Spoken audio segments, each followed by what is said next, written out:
Churches of Christ present Satyavani. క్రీస్తు సంఘములు సమర్పించు సత్యవాణి.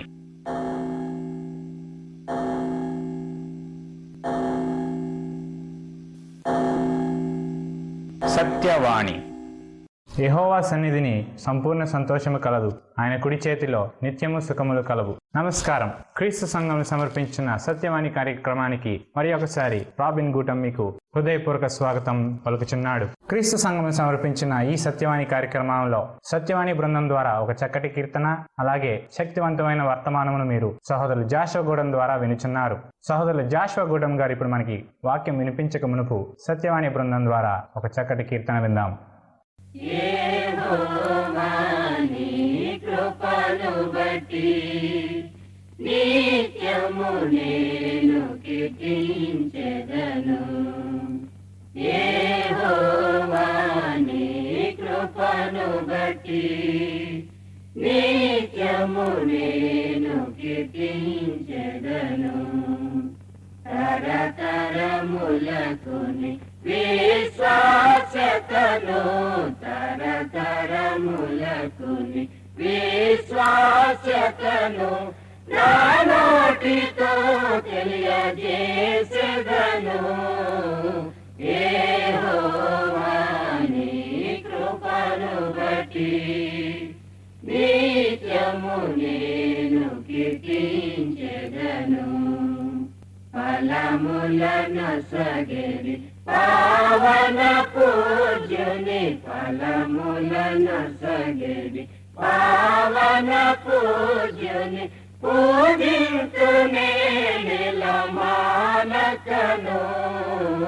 యెహోవా నీ కృపను బట్టి నిత్యము నేను కీర్తించెదను. పాపము బాపెడి పరిశుద్ధ దేవుని, పాపము బాపెడి పరిశుద్ధ దేవుని కీర్తింతునే నిలవిడువకను. యెహోవా నీ కృపను బట్టి నిత్యము నేను కీర్తించెదను.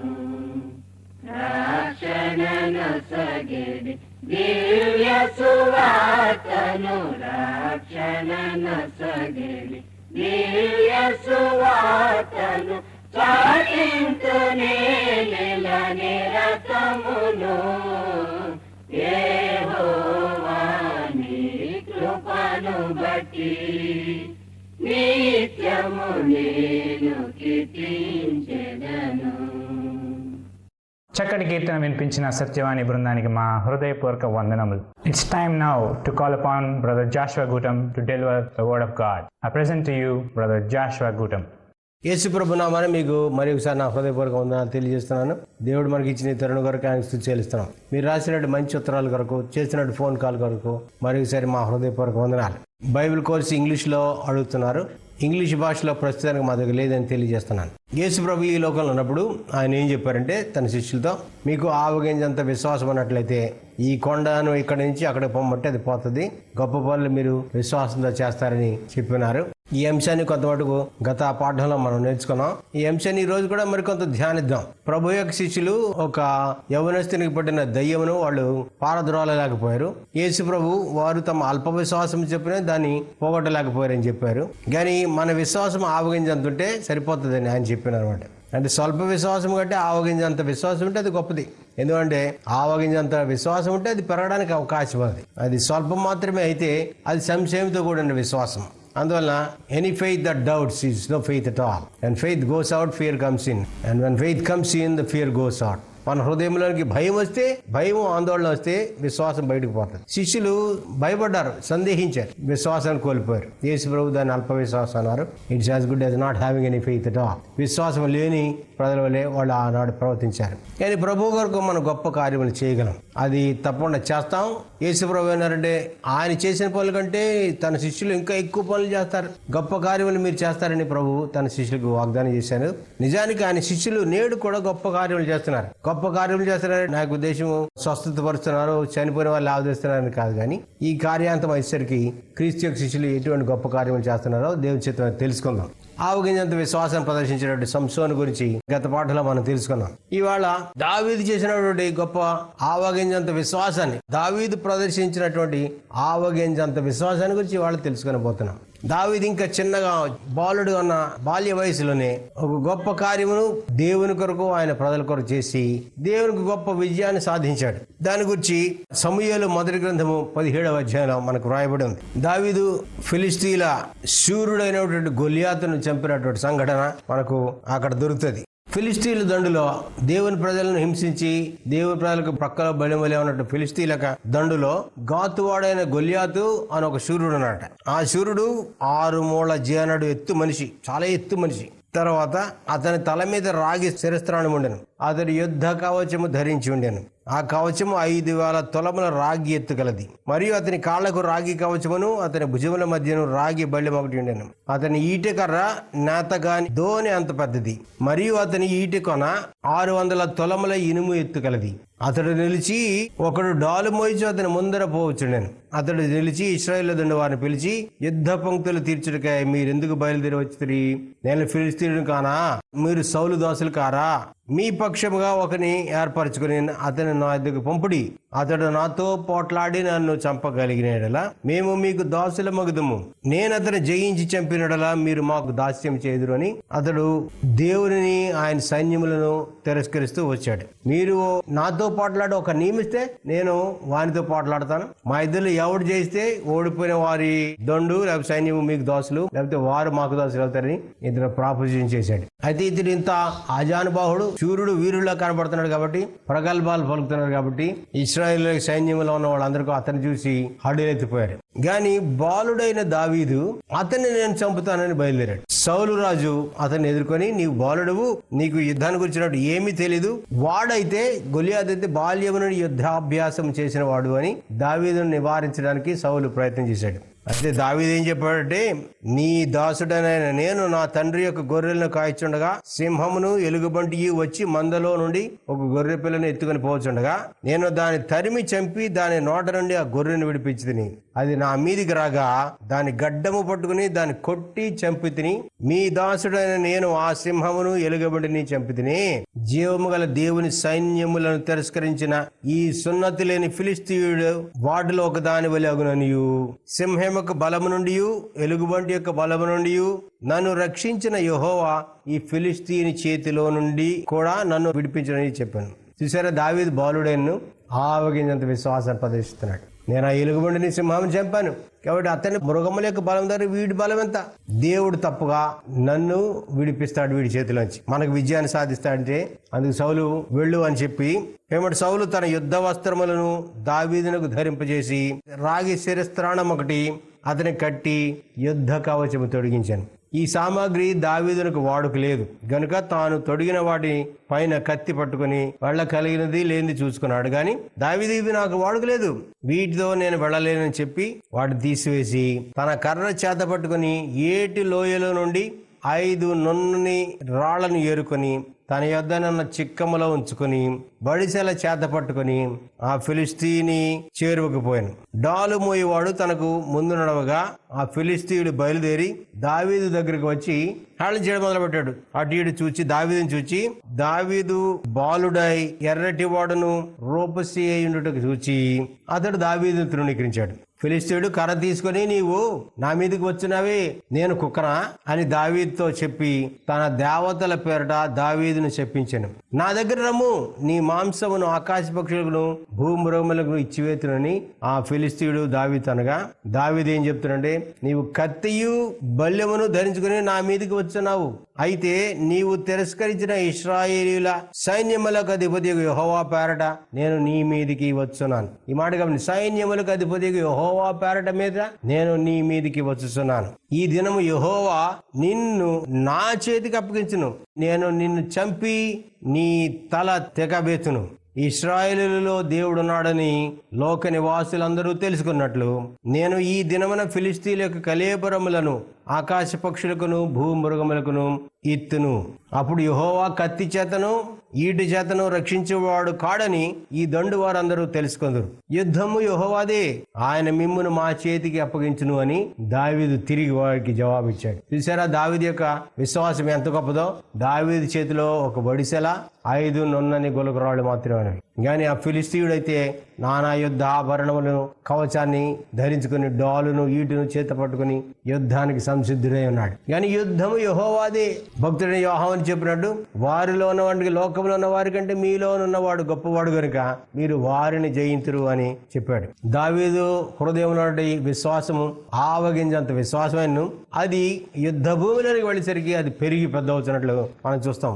ఆ ఫిలిస్తీయుడు లేచి దావీదును కలిటికి అతను ఎదురుపోగా దావీదు వాడిని ఎదుర్కొన్నట్టు సైన్యముతో త్వరగా పరిగెత్తిపోయి తన సంచిలో చెయ్యి వేసి అందులో నుండి రాయి ఒకటి తీసి వడిసెలలో విసిరి ఆ ఫిలిస్తీయుని నుదుట కొట్టాను. రాయి వాని నుదుట చొచ్చినందుకు వాడు నేలను బోర్ల పడింది. ఇంత గొప్ప ఆజానుబాహుడు శూరుడు వీరుడు కూడా ఆ దావీదు వేసినట్టు ఆ వడిసెల్లోంచి వేసిన ఆ గులకరాయి వెళ్ళి అతని నొసటి తగలగానే అది తక్షణమే బోర్ల పడిపోయాడు కింద.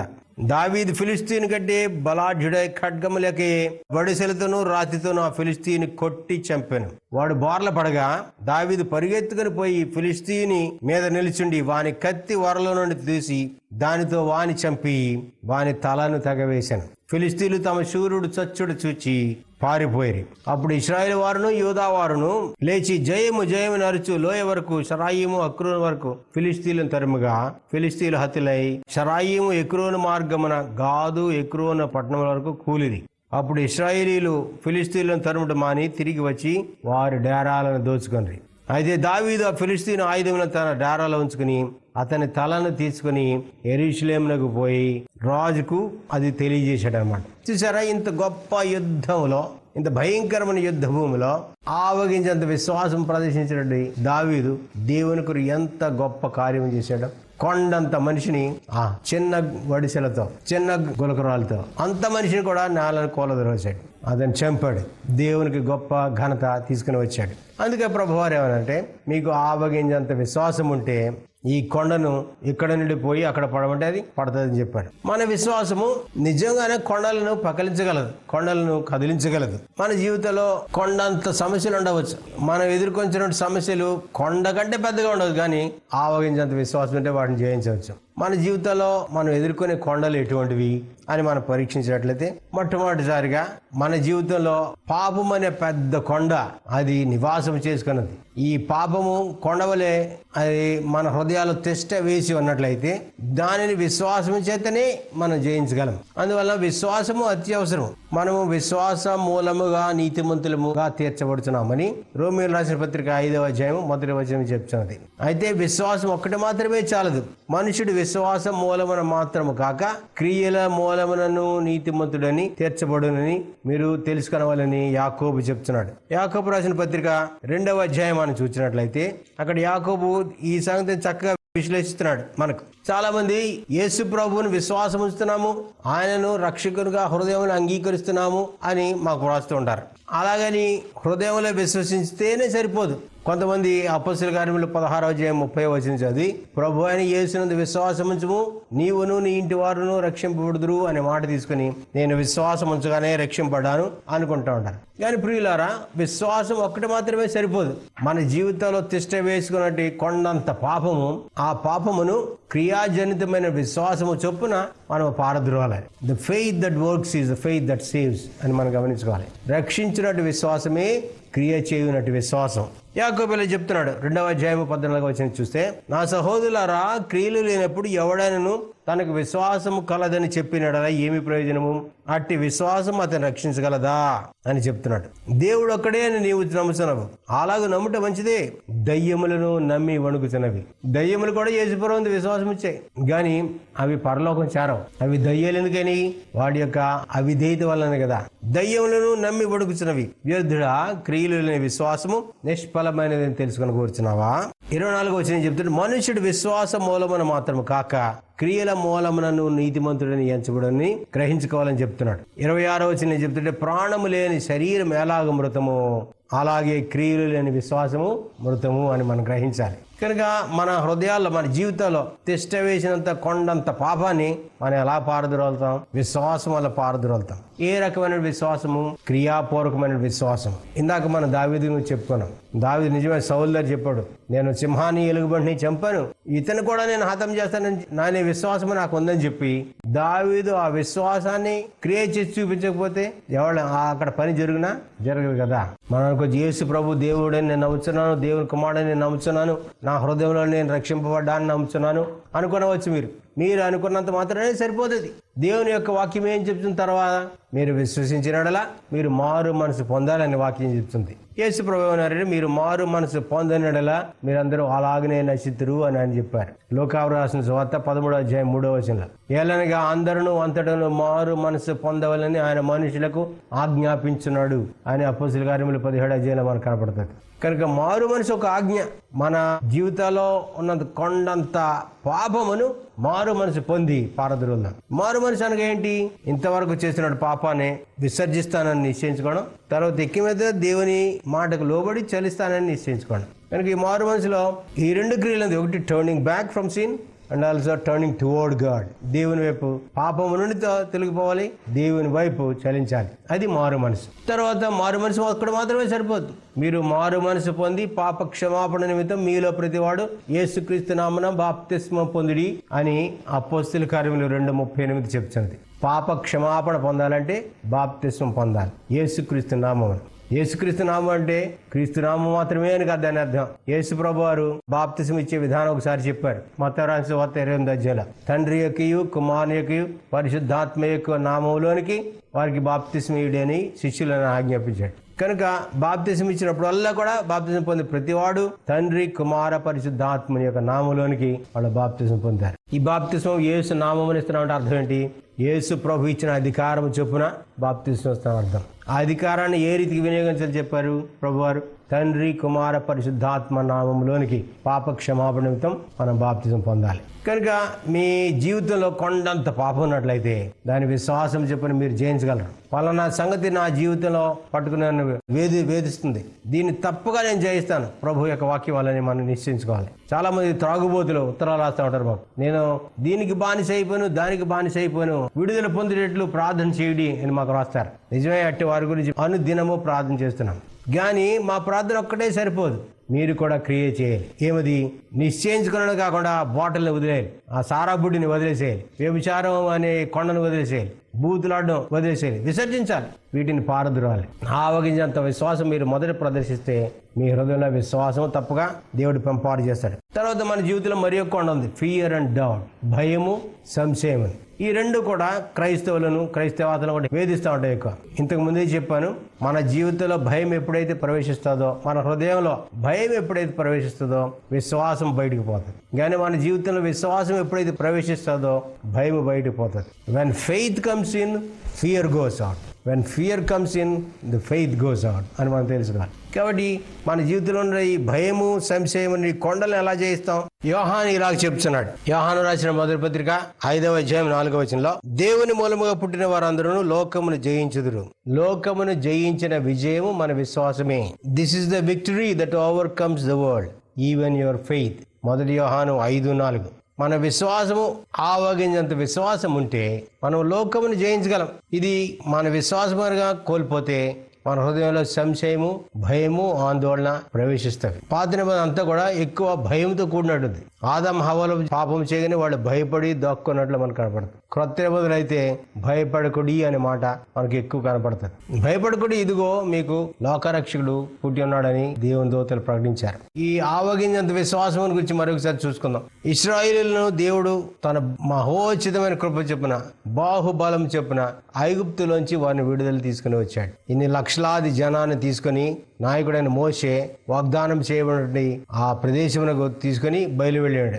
కానీ పీహాహీరోత్ అనే స్థలం దగ్గర వచ్చేసరికి వాళ్ళు ఎదురుగుండా ఎర్ర సముద్రం అడ్డొచ్చింది. వాళ్ళకి ముందు ఎర్ర సముద్రము, వెనకాలైతే ఫరో తన మనస్సు మార్చుకుని తన రథములతోనూ గుర్రములతోనూ ఈ ఇశ్రాయేలును తరుముడ్డు వస్తున్నాడు. వాళ్ళ యొక్క పరిస్థితి ఎలా ఉందంటే వెనుక గొయ్యి ముందు నెయ్యిలా ఉందన్నమాట. అంటే ఎటు వెళ్ళినా వాళ్ళు మృత్యువాత తప్పకుండా పడతారు. కానీ ఇశ్రాయేలీలు అయితే, ప్రజలందరూ అయితే చాలా భయపడిపోతున్నారు, ఆందోళన చెందుతున్నారు. నిర్గమకాండము 14వ అధ్యాయంలో ఒకసారి మనం చూసినట్లయితే అక్కడ ఇశ్రాయేలీలు మోషే మీద సడడం మొదలుపెట్టారు. అయితే మోషే దేవునికి ప్రార్థన చేసేలా చెప్తున్నాడు. ఫరో తన సైన్యములతో ఈ ఇశ్రాయేలును సమీపించుండగా ఇశ్రాయేలీయులు కన్నులెత్తి ఐగుప్తీయులు తమ వెనుక వచ్చట చూచి మిక్కిలి భయపడి యెహోవాకు మొరపెట్టిరి. ఈ ప్రజలు వారు మోషేతో, ఐగుప్తులో సమాధులు లేవని ఈ అరణ్యములో చచ్చుటకు మమ్మను రప్పించితవా? మమ్మను ఐగుప్తులో నుండి బయటికి రప్పించి మమ్మను ఇట్లు చేయనేలా? మా జోలికి రావద్దు, ఐగుప్తీయులకు దాసులు మగుదామని ఐగుప్తులో మేము నీతో చెప్పిన మాట ఇదే కదా. మేము ఈ అరణ్యములో చచ్చుట కంటే ఐగుప్తీయులకు దాసుల ఒకటి ఏ మేలని చెప్పి మోషే మీద సండగా మొదలుపెట్టారు. అందుకు మోషే ఏం చెప్తున్నాడు చూడండి. నిర్గమకాండం 14:13 భయపడకుడి, యెహోవా మీకు నేడు కలుగజేయు రక్షణను మీరు ఊరకనే నిలుచుండి చూడి. మీరు నేడు చూచిన ఐగుప్తీయులను ఇక మీదట మరి ఎన్నడూ చూడరు. యెహోవా మీ పక్షమున యుద్ధము చేయను, మీరు ఊరకయ్యే ఉండవలే ప్రజలతో చెప్పాడు. చూసి అంత ఆశ్చర్యకరమైన విశ్వాసం ప్రదర్శించారు. మనుష్య మాత్రునిగా మనం ఆలోచించినట్లయితే ఇశ్రాయేలీయులు అక్కడ తప్పించుకోవడానికి అవకాశమే లేదు. ఎందుకంటే ఫరో నుంచి తప్పించుకోవాలంటే వాళ్ళు ఎర్ర సముద్రంలో దిగాలి. ఎర్ర సముద్రంలో దిగానే వాళ్ళందరూ కొట్టుకుని పోతారు, చనిపోతారు. వెనుకకు వెళ్తే ఫరో సైన్యములు వాళ్ళని హతం చేస్తాయి. కానీ మోషే ఏం చెప్తున్నాడు? భయపడకుడి అని చెప్తాడు. యెహోవా నేడు మీకు కలుగజేయు రక్షణ మీరు ఊరకనైనా నిలుచుండి చూడి. నేడు మీరు చూస్తున్నటువంటి ఐగుప్తులు మీరు అన్నాడు చూడరని చెప్పాడు. అయితే దేవుడు మోషేతో ఏం చెప్పాడంటే, నీవు కర్రను ఎత్తి ఆ సముద్రం వైపు చాపి దాన్ని పాయలుగా చేయము, అప్పుడు ఇశ్రాయేలీయులు సముద్రం మధ్యను 6 నేల మీద నడిచిపోదురు అని చెప్పాడు. మోషే దేవుడు చెప్పిన రీతిగానే విశ్వాసం చేయగా ఆ ఎర్ర సముద్రం మీదకి తన కర్రను చాపగా సముద్రం అంతా 2 పాయలు అయిపోయింది. మధ్యలో 6 నేల ఏర్పడింది. అక్కడ వీళ్ళు ఆ పీహాహీరోతులో దాటినటువంటి ఆ ఎర్ర సముద్రం వెడల్పు 12 మైళ్ళు వెడల్పు. అంటే ఈ ఒడ్డు నుంచి ఆ ఒడ్డుకి 12 మైళ్ళు వెడల్పు ఉందన్నమాట. అది 84 అడుగుల లోతు ఉందట. ఎంత ఘోరమైన ప్రదేశం, ఎంత ఆశ్చర్యం. అందుకే ప్రభు అంటే మీరు ఆవగించంత విశ్వాసం అని మీరు కలిగి ఉంటే ఈ కొండను చూచి ఇక్కడి నుండి అక్కడ పోమంటే అది పోతుందని చెప్పాడు. మోషే ఆవగించంత విశ్వాసం ప్రదర్శించి ఆ మహాసముద్రము కంటే తన విశ్వాసం యొక్క బలము గొప్పదని మనకు ఘనంగానే నిరూపించి ఇచ్చాడు. ఎంత గొప్ప సంగతి అది. దేవుని యొక్క మాట చెప్పున, మోషే యొక్క విశ్వాసం చెప్పున ఆ ఎర్ర సముద్రము నిజముగా 2 పాయలైంది. ఇశ్రాయేలీయులు యువతల నుంచి అవతలకి క్షేమంగా సురక్షితంగా దాటి వెళ్లారు. ఇశ్రాయేలీయులు ఎర్ర సముద్రము గుండా 6 నెలలు దాటి వెళ్ళడు చూచి ఫరోను తన సైన్యములు రథములు అందులో కూడా ప్రవేశించాయి. కానీ దేవుడు వారిని ఆ సముద్రపు మహా జలములలో వారందరినీ హతం చేసినట్లు మనం ఎరుగుదాం. వాళ్ళందరూ కొట్టుకుపోయిపోయారు. అదే రీతిగా మన జీవితంలో there lot of mountains of difficulties, అనేక శోధనలు శ్రమలు మనకు వస్తూ ఉండవచ్చు. రోగములు వ్యాధులు బాధలు వస్తూ ఉండవచ్చు. మా ప్రేక్షకులు రాస్తున్న ఉత్తరాలు బట్టి ప్రతివానికి ఏదో ఒక శోధన ఉంది, ప్రతివానికి ఏదో రకమైన బాధ ఉంది, రోగం ఉన్నది. వాటి నుంచి విడుదల కావాలని ప్రార్థన చేయండి, మాకు దేవుడు విడుదల ఇస్తాడంటా ఉంటారు. నిజమే, భౌతిక సంబంధమైనటువంటి అనారోగ్యము మనకు ఒక గొప్ప పర్వతములే కనపడవచ్చు. అపోస్తలుడైన పౌలు కూడా గొప్ప అపోస్తలుడైన తను ఏదో రకమైన బలహీనతో అతడు బాధపడుతూ ఉండేవాడు. కానీ ఆ బలహీనతను ఒక కొండ వలె తన హృదయంలో తన జీవితంలో అది పెరగనివ్వలేదు. ఆ శోధనను ఆ జబ్బును పెరగనివ్వలేదు. సరిగా తను ఏం చెప్పండి, ఆ బలహీనతను తీసివేయమని దేవునికి ముమ్మారు ప్రార్థన చేశాడు. కొరింథీయులకు రాసిన 2వ పత్రిక 12వ అధ్యాయంలో మనం చూసినట్లయితే, నాకు కలిగిన ప్రత్యక్షతలు బహు విశేషముగా ఉన్నందున నేను అత్యధికముగా హెచ్చిపోకుండానట్లు నా శరీరంలో ఒక ముళ్ళు నేను అత్యధికముగా హెచ్చిపోకుండా నిమిత్తము నన్ను నలుగుగొట్టకు సాతాను యొక్క దూతగా ఉంచబడింది. అది నా యొద్ద నుండి తొలగిపోవాలని దాని విషయమై ముమ్మారు ప్రభువును వేడుకుంటుని అని పౌలు చెప్తున్నాడు. పౌలు యొక్క శరీరంలో ఏదో బలహీనత ఉంది, ఏదో అనారోగ్యం ఉంది. ఈ బలహీనతలు, ఈ శోధనలు ఇవన్నీ కూడా సాతాను వల్లే మనకు కలుగుతున్నాయి కదా.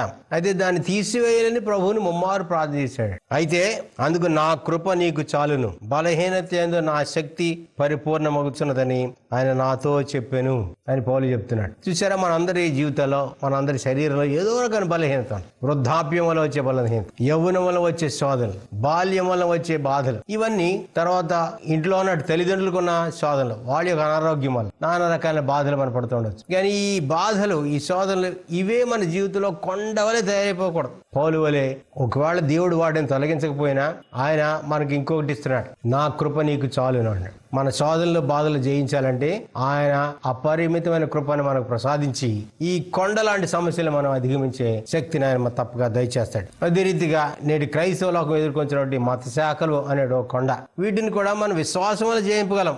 లోకమును జయించినది మీ విశ్వాసమైనదికే చెప్తున్నాడు. అబద్ధ బోధలు, రకరకాల దుర్బోధలు, కలిపి చెరిపి చేసే బోధలు, మనుషుల యొక్క హృదయాలను గజిబిజి చేసే బోధలు, అసత్యమైన బోధలు మనం సత్యవాక్యం అనే దీని వలన తప్పగా ఎదుర్కొనగలం. మనం. అందువల్ల యేసు ప్రభు ఏమన్నారంటే, మీ జీవితంలో మీకు ఆవగించేంత విశ్వాసం ఉంటే గొప్ప పనులు మీరు సాధించగలరు అని చెప్పారు. మనము ప్రభువా మా విశ్వాసమును వృద్ధిపరచుము అని తరచూ ప్రార్థన చేస్తూ ఉండాలి. విశ్వాసం ఎలా వృద్ధి అవుతుంది? విశ్వాసము వాక్యమును చదువుట వల్ల వృద్ధి అవుతుంది. వాక్యమును వినటం వల్ల విశ్వాసం అభివృద్ధి చెందుతుంది. విశ్వాసం జనింపజేయబడుతుంది, అభివృద్ధి చేయబడుతుంది కూడా. మీకున్నటువంటి విశ్వాసం ఎటువంటిది? ఆవగించేంత విశ్వాసమా, లేకపోతే శిష్యుల వలె స్వల్ప విశ్వాసమా? స్వల్ప విశ్వాసం అంటే విశ్వాసం లేనట్టే లెక్క అని మనం గమనిద్దాం. లేదా ఒక పల్లెటూరులో ఒక స్త్రీ ప్రార్థన చేసినట్టు, ఏమది? తన ఇంటి ముందు అన్నట్టు కొండ తొలగిపోవాలని రాత్రి అంతా కళ్ళు మూసుకుని ప్రార్థన చేసినట్టు. ఆమె ఉదయాన్నే కళ్ళు తెరిచి ఆమెనని కళ్ళు తెరిచేసరికి ఆ కొండ ఇంకా అక్కడే ఉంది. ఆమె ఏముందంటే, నాకు రాత్రే తెలుసు ఈ కొండ వెళ్ళిపోదని